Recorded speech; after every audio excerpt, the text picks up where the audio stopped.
Hello guys. तो 27 रजब की रात को ही हम सब ने मिलकर ईशा की नमाज के बाद 12 रकात नमाज नफिल अदा कर लिए थे।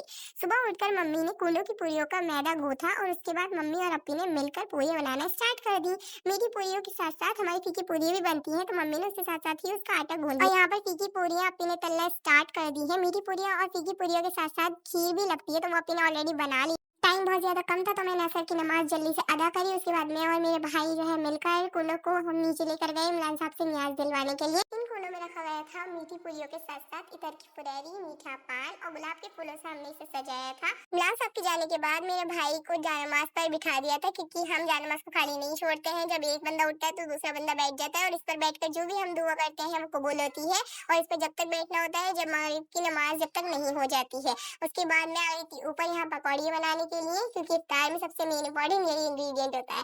उसके बाद यहाँ पर देखो हमारे घर के सामने बिल्कुल पकौड़ियों का ठेला लगता है, तो उस पर इतनी भीड़ है और रमजान में क्या ही होगा पता नहीं। यहाँ पर हमारी पकौड़ी रेडी हो गई थी। हमने कैसे इफ्तार आए रोजा गरम गरम पकौड़ी से, हम ही जानते हैं।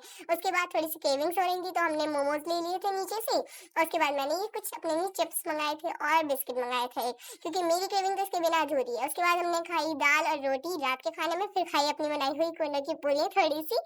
अपनी अपनी बनाई हुई नहीं, लेकिन हाँ पी बनाई हुई। फिर उसके बाद हमने किया ब्लॉग को एंड।